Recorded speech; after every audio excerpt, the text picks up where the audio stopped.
of Ghana's first president, Osagyefo Dr. Kwame Nkrumah.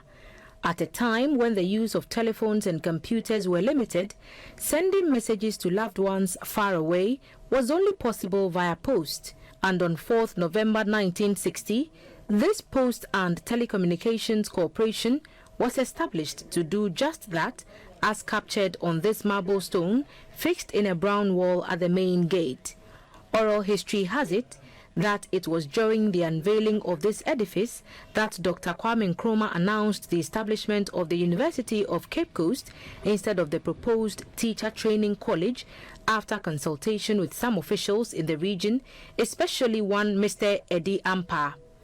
At the peak of its operations, it is believed that this P&T corporation handled hundreds of bags of letters and mail and other services on a daily basis.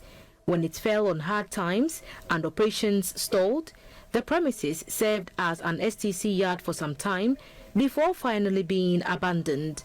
Residents of Cape Coast are worried that the state of the old P&T building is a disaster waiting to happen and are calling on city authorities to act swiftly. It is bad to leave it in this state, but Cape Coast is an old town, and so we expect old buildings in all forms from all ages to be present in this. It's good, we should turn this around, that's why I agree, but I don't see it as a disgrace. For Mr. Oduakwesi Sampson, another resident of Cape Coast, even if the facility cannot be renovated to become productive and provide jobs for the teeming unemployed youth, it should not be allowed to deteriorate further as it dents the tourism image of the ancient city. There is even a rope tied to the pillars, which poses a great threat to the squatters living in now.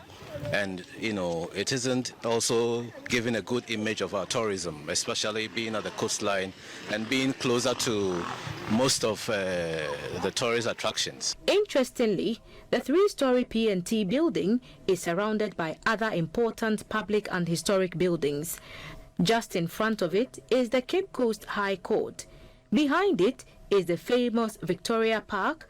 Adjacent this building is now the Eminsimazi Royal Palace of the Omahene of Ogwa traditional area, and very close to the historic Cape Coast Castle.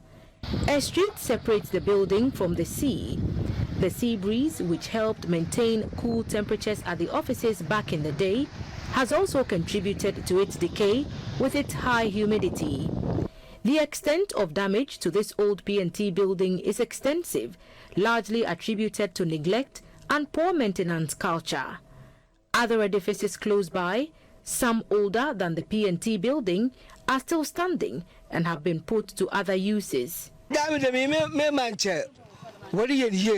The government should do something about this edifice and turn it into a better tourist center.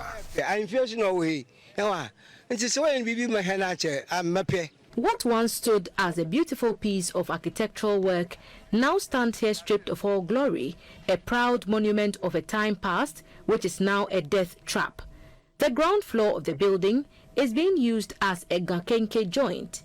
Other parts of the building now serve as a hideout for smokers and a home to some squatters, despite the risk of collapse.